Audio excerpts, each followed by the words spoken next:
हाँ तो बच्चों, हम महाकुंवर गणित विषय का असाइनमेंट नंबर 2 माध्यमिक शिक्षा मंडल के द्वारा जारी इस असाइनमेंट के 3 प्रश्न, पहला क्वेश्चन, दूसरा क्वेश्चन और तीसरा क्वेश्चन अर्थात 3 प्रश्न हम पिछले वीडियो में सीख गए हैं। आज हम इसके अगले 3 क्वेश्चन अर्थात प्रश्न नंबर 4, प्रश्न नंबर 5 और प्रश्न नंबर 6 को सीखेंगे।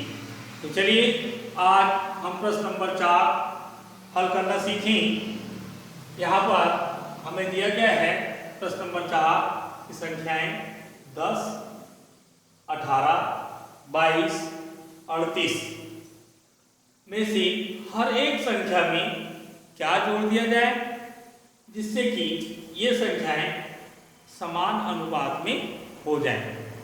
तो चलिए इस सवाल का हल अपन लोग चालू करें।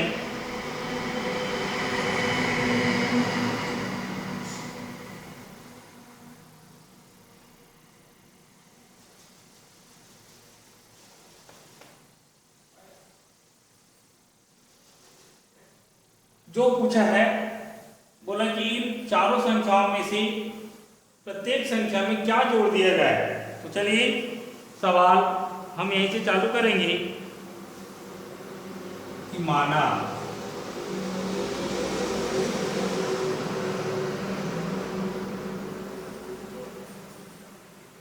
इन चारों संख्याओं में हर एक में, या हम लोग लिख सकते हैं कि माना प्रत्येक संख्या में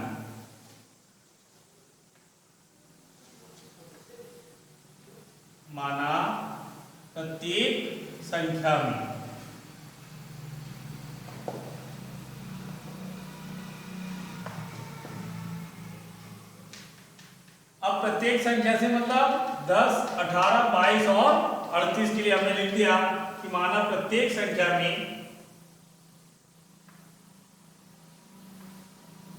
x जोड़ दिया जाए या x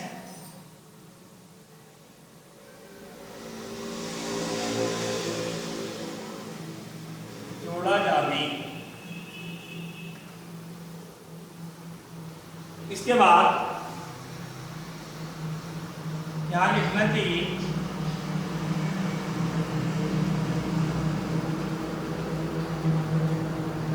प्रश्नानुसार।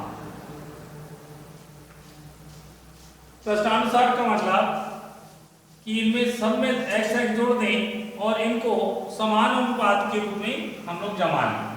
अर्थात पहली संख्या दी गई थी 10, तो हम लिखेंगे 10 धन x।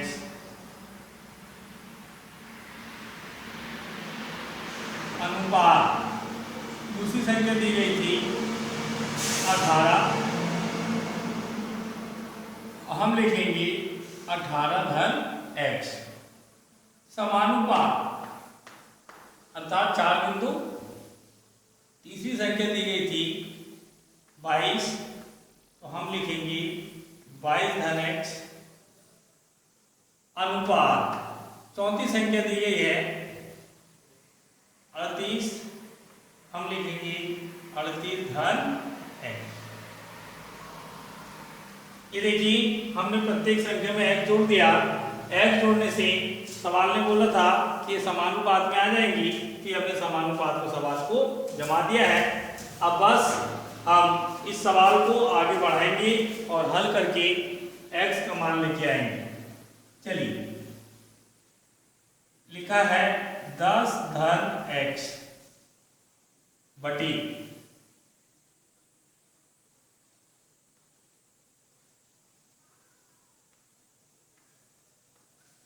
18 धन x। अनुपात का मतलब बटे होता है, समानुपात का मतलब बराबर होता है। फिर लिखा है 22 धन x बटी 38 धन x। इसके बाद चाहे जिनको सबको कोष्टक में ही रहने दें, क्योंकि हमको इसके बाद की स्टेप में तिर्यक गुणा करना है। तो चलिए तिर्यक गुणा शुरू करें। ऐसा 18 धन x गुणित 22 धन x,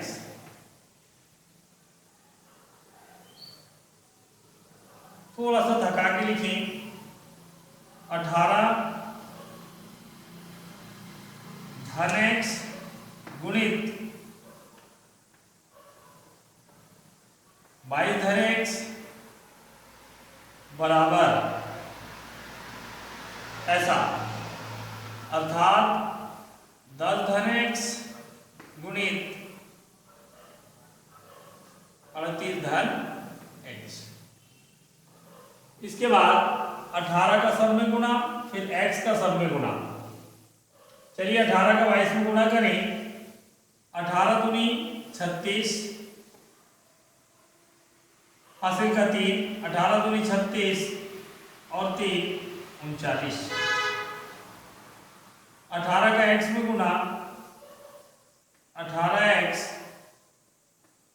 x का गुणा शुरू, x का 22 में गुणा 22x, x का x में गुणा x वर्ग, ये हमारा आ गया बराबर। इसी प्रकार 10 का सब जगह गुणा करें। 10 का 38 में गुणा किया 380, 10 का x में गुणा किया 10x, इसके बाद x का गुणा चालू, 38x धन x का x में गुणा किया x वर्ग। इसके बाद अगली स्टेप में ये 396 जैसे का वैसा, 18x धन 22x दोनों जुड़कर 40x हो गया, धन x पर जैसे का वैसा बराबर, ये 380 जैसे का वैसा 10x और 38x जुड़कर के 48x हो गया, धन x। इसके बाद ये x वाले टर्म का लेफ्ट हैंड में पक्षांतर और ये स्थिरांक का राइट हैंड साइड में पक्षांतर। 40x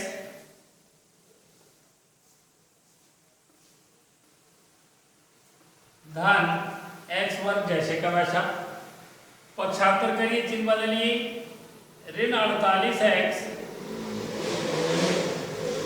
ऋण x वर्ग बराबर, यहां बचा लिखने का 380 धन 396 का पक्षांतर किया ऋण 396, ये धन x वर्ग से ऋण x वर्ग कट गया। अब बच गया मेरे पास 40x ऋण 48x, चिन्ह अलग अलग है, बड़े में छोटा घटाया 8x, बड़ी संख्या के सामने का चिन्ह लगाया। यहां भी चिन्ह अलग अलग है, बड़ी संख्या में छोटी संख्या घटाया, बड़ी संख्या के सामने का चिन्ह लगाया। लास्ट स्टेज x बराबर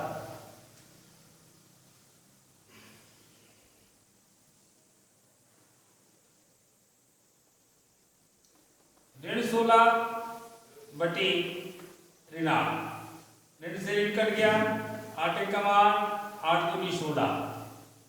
इस प्रकार हमारे इस सवाल का उत्तर होगा 2, अर्थात अंत में हम लोग लिख सकते हैं माना की जगह अतः, अतः प्रत्येक संख्या में 2 जोड़ा जावे। क्यों? क्वेश्चन ने पूछा था हमसे कि बताइए इन हर एक संख्या में क्या जोड़े।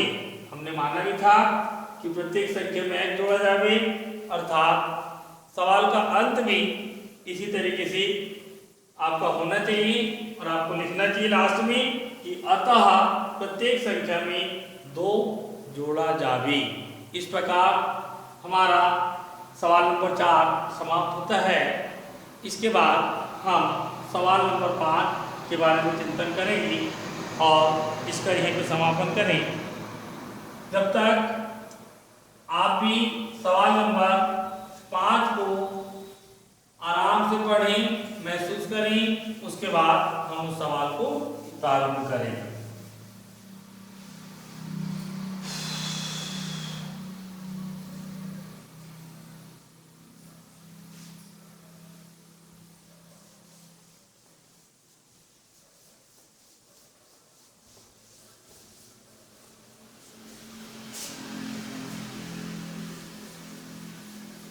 तो चलो बच्चों, सवाल नंबर 5 की ओर चलें।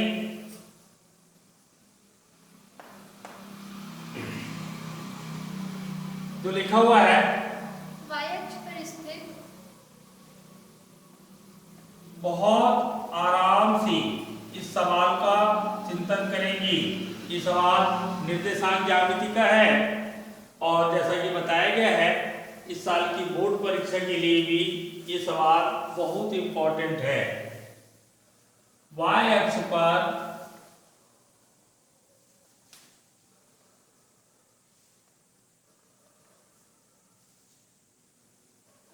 स्थित किसी बिंदु के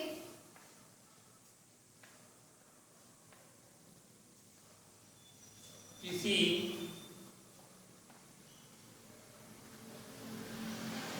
बिंदु के निर्देशांक ज्ञात कीजिए।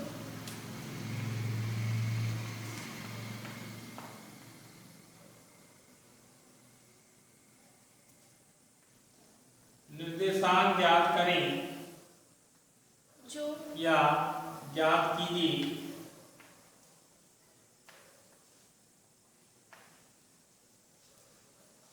जो जो बिंदुओं 5, 2 बिंदुओं 5, 2 5, 2 और 3, 4 3, 4 से समदूरस्थ है।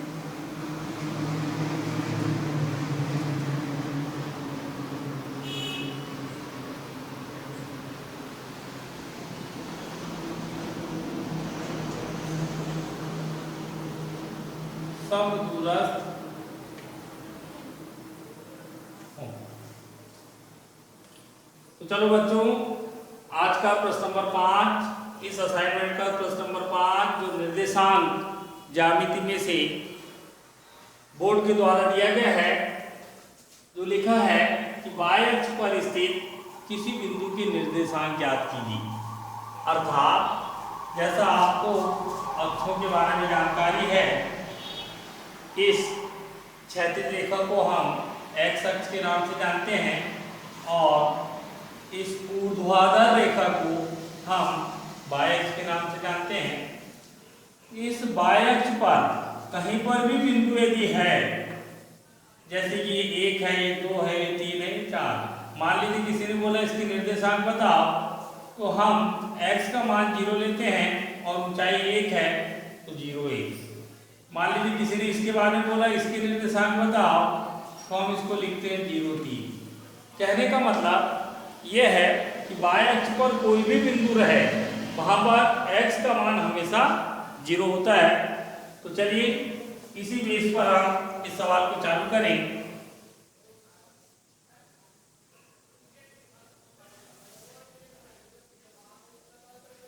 हल जो बोला उसी को मानूंगा कि माना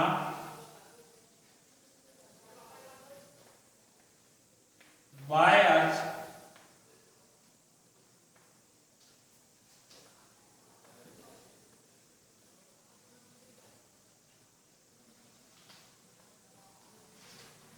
पर कोई बिंदु P, उसका नाम भी दे दी x, y स्थित है।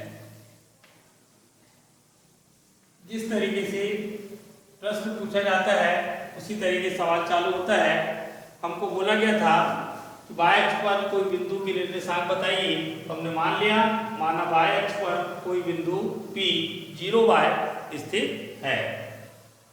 इसके बाद ये बिंदु जो है ये दिए गए दोनों बिंदु से समदूरस्थ है बोला। तो चलिए इसको हम लोग इस तरीके से लिख लें, ये बिंदु P जिसके निर्देशांक हमने माना है 0y, ये पहला बिंदु जिसको अपन लोग ए मान ले रहे हैं, इसके निर्देशांक हैं 5,2। ये अगला बिंदु जिसको अपन लोग बी मान ले रहे हैं, इसके निर्देशांक दिए गए हैं 3 और 4। अब ध्यान से देखेंगे कि ये बिंदु जो है इस बिंदु से जितना दूर है, ठीक ये बिंदु भी इससे इतना ही दूर होगा।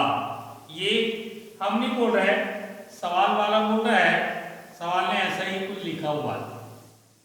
ये y अक्ष पर जो बिंदु स्थित है ये दिए गए दोनों बिंदु से समदूरस्थ है।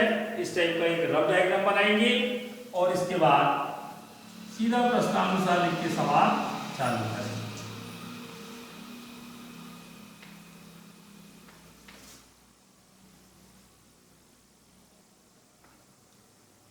इसको आप लोग लिख सकते हैं AP, अर्थात A से P तक की दूरी बराबर B से P तक की दूरी। प्रश्नानुसार का मतलब सवाल ने दिया गया है कि ये दोनों बिंदु से इस बिंदु की दूरी बराबर है, तो ये अपन ने लिख दिया A से P तक की दूरी किसके बराबर है, B से P तक की दूरी। और यहाँ पर दोनों जगह दूरी सूत्र लगेगा, दूरी बराबर जैसा आप लोगों को याद करवाया गया था x2 माइनस x1 का होल स्क्वायर धन y2 माइनस y1 का होल स्क्वायर। इसको आप लोग दूरी सूत्र के नाम से जानते हैं और ये तो सूत्र यहाँ भी लगेगा, यहाँ भी लगेगा। चलिए AP अर्थात इसको x1 y1 मानेंगे, इसको x2 y2 मानेंगे और इस सूत्र का उपयोग करेंगे। चलिए सूत्र बोलता है x2 मतलब 0 माइनस x1 5 1 धन y2 मतलब यहाँ पर x की जगह y लिखा है माइनस y1 की जगह ऋण 2 अर्थात पहले का ऋण और ये ऋण मिलाकर के धन हो गया वर्ग बराबर वही सूत्र यहां भी लगाएंगे x1 y1 x2 y2। इसे चालू करें x2 अर्थात 0 x1 अर्थात 3 का वर्ग y2 मतलब y y1 मतलब 4 ये होगी। इस प्रकार हमने दोनों जगह इस दूरी सूत्र को उपयोग कर लिया। अब इसके बाद इस सवाल को आगे सरकाएंगे। यहाँ पे समीकरण के दोनों पक्षों में वर्गमूल वर्गमूल का निशान है, अर्थात वर्गमूल से वर्गमूल कट गया बोलते हैं, छोड़ दीजिए। अब अंदर हल करते चलिए। 0 ऋण 5 का वर्ग, ये y धन 2 का होल स्क्वायर है, अर्थात यहाँ पर हम बीजगणित की सब समीकरण नंबर 2 लगाएंगे जो होती है a वर्ग धन 2ab धन b वर्ग। a की जगह y, b की जगह 2। चलिए स्टार्ट करें। a वर्ग अर्थात y वर्ग धन ऋण 5 का वर्ग धन a धन b का होल स्क्वायर a वर्ग धन 2 गुना a गुना b धन b का वर्ग। ये देखिए यहाँ पर a धन b का होल स्क्वायर इस वाले सूत्र का उपयोग कर दिया, बराबर आ गया, वर्गमूल तो कट चुका है, 0 ऋण 3 का वर्ग। अब यहाँ पर a ऋण b का होल स्क्वायर अर्थात बीजीय गणित की समसमीकरण का नंबर 2 का उपयोग होगा, जो होती है a1 ऋण 2ab धन b1। a की जगह y चलाना है, b की जगह 4 चलाना है, सूत्र लगाना है a1 ऋण 2 इंटू a इंटू b धन b1। इस प्रकार ये हमारा सवाल आगे सरक रहा है। ऋण 5 का वर्ग 25 होगा, क्योंकि ऋण का वर्ग धन हो जाता है, धन को हम लिखते नहीं। धन y वर्ग 2 दूनी 4y धन 2 का वर्ग 4 ऋण का वर्ग धन 3 का वर्ग 9 धन y वर्ग ऋण 4 दूनी 8y 4 का वर्ग 16। यहां पर एक काम करते हैं, जमा के सवाल को लिख लेते हैं। y वर्ग धन 4y 25 और 4 29। वैसे यहां भी कर लें। y वर्ग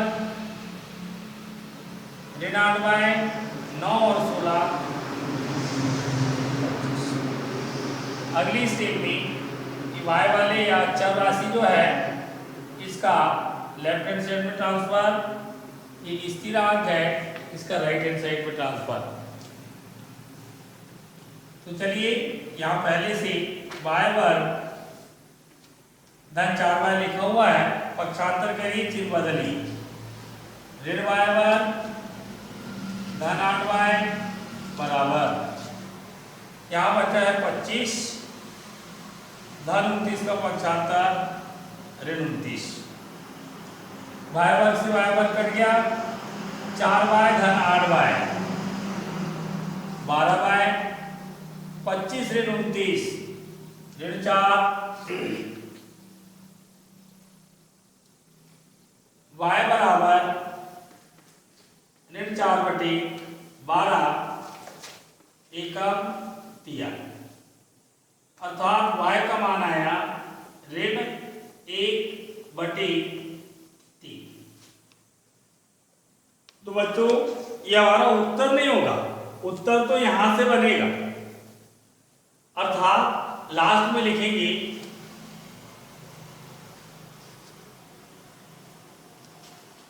ये तो हो गई हमारी सूत्र की लिस्ट जो इस सवाल में हमने लगाया। इसके बाद अंतिम यहां कर देते हैं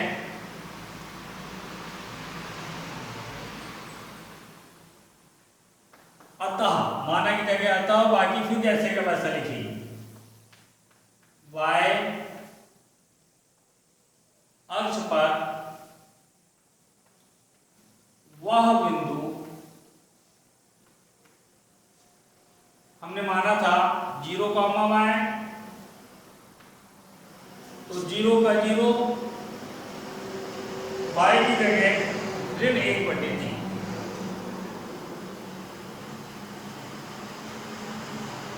होगा।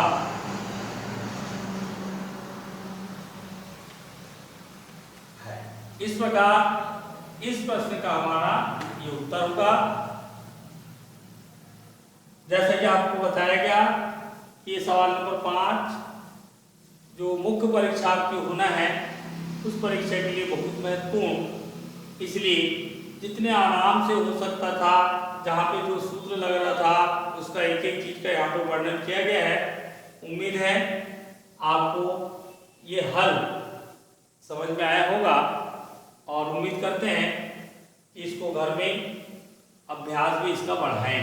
तो चलिए आज हमारा एक प्रश्न और बाकी है, प्रश्न नंबर 6, इसे अपन मिटाते हैं और प्रश्न नंबर 6 की ओर चलते हैं।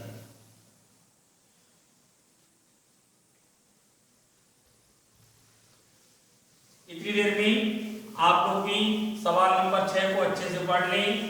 सवाल को फट से नहीं पढ़ना है, सवाल को बहुत आराम से पढ़ना है, जिससे कि सवाल को पढ़ते पढ़ते उसका मेथड या उसका सॉल्यूशन हमारे दिमाग में बैठ जाए।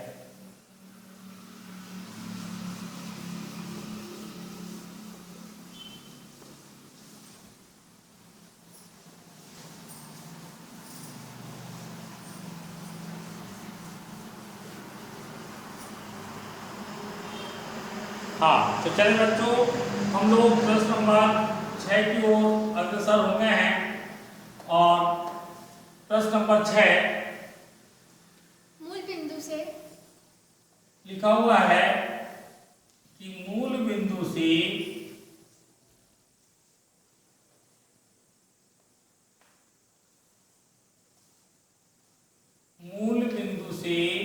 होकर जाने वाली होकर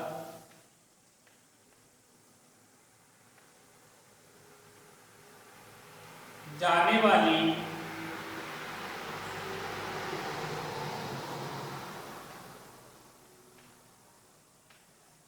उस सरल रेखा की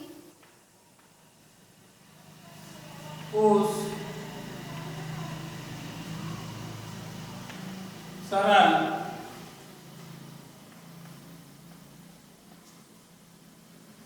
रेखा की प्रवणता ज्ञात कीजिए।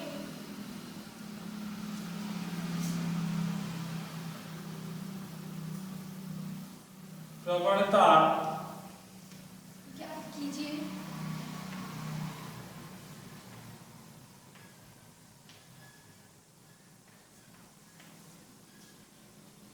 याद कीजिए जो बिंदु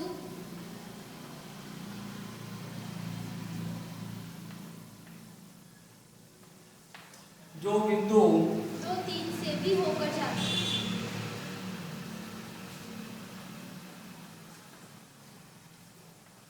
2, 3 से भी होकर जाते हैं। से भी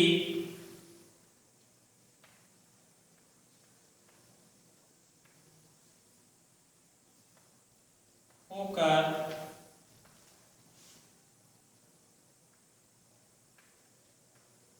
जाती है।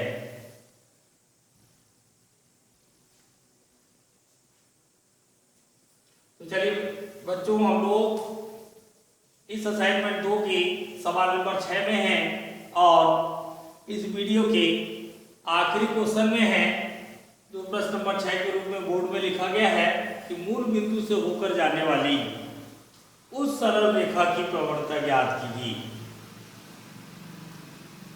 जो बिंदु 2 और 3 से होकर भी गुजरती है। तो यदि आपको निर्देशांक ज्यामिति का ज्ञान है तो कोशिश करें इसको डायग्राम सहित बनाएं और ये सवाल सरल होने के साथ साथ मुख्य परीक्षा के लिए बहुत इंपॉर्टेंट माना गया है। ये एक्स अक्ष, ये वाई अक्ष,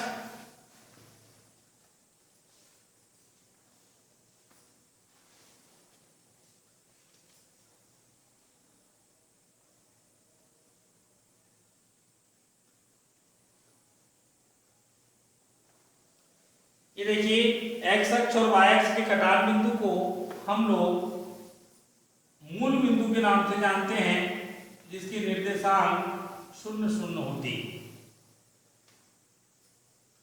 इसके बाद एक कोई रेखा यहां से गुजर रही है बोला है और जो बिंदु 2, 3 से होकर गुजरती है, अर्थात ये 2 और 1, 2, 3, ये वाला बिंदु मिल गया हमको 2, 3, अर्थात हमको इस रेखा की प्रवणता ज्ञात करना है। क्या ज्ञात करना है? इस रेखा की प्रवणता। तो सीधी सी बात है, एक चित्र बना है, दो बिंदु x1 y1 और x2 y2 से होकर जाने वाली रेखा की प्रवणता का आपको सूत्र बताया गया है। उस सूत्र का उपयोग करेंगे और सवाल खत्म। यदि हमारी कल्पना शक्ति में चित्र आया है तो सीधी सी बात है कि जो दो बिंदु दिए गए हैं ये वहां लिखे गए हैं, सीधा प्रवणता का सूत्र लगाएं और चित्र देख करके सीधा मान लगाएं। प्रवणता बराबर सूत्र बताया गया है y2 माइनस y1 बटे x2 माइनस x1। यहां पर हम बोल सकते हैं कि ये दो बिंदु के हिसाब से x1 का मान 0 है, y1 का मान भी 0 है, x2 का मान 2 है, ये x2 और ये y2, और y2 का मान 3। इन मानों को इस सूत्र में रखेंगे और हमारा सवाल खत्म हो जाएगा। देखिए कितना सरल सवाल है, लेकिन बोर्ड परीक्षा में ऐसे सवालों को पूछा जाता है। चलिए मान रखिए y2 का मान 3, y1 का मान 0, x2 का मान 2, x1 का मान 0। 3 में से 0 गया 3, 2 में से 0 गया 2। इस प्रकार प्रश्न नंबर 6 का उत्तर होगा, या इस रेखा की प्रवणता होगी 3/2। चाहे कि प्रवणता को हम ढाल के नाम से भी जानते हैं और स्मॉल n के नाम से भी जानते हैं। इस प्रकार बच्चों, आज की वीडियो का टारगेट हमारा इन 3 क्वेश्चन को सीखना था। तो इस वीडियो में हमने प्रश्न नंबर 4, प्रश्न नंबर 5 और प्रश्न नंबर 6 सीखा। इसके बाद इस असाइनमेंट का अंतिम क्वेश्चन ग्राफ से संबंधित है, जिसको हम अगले वीडियो में सीखेंगे। आज के लिए बस इतना ही।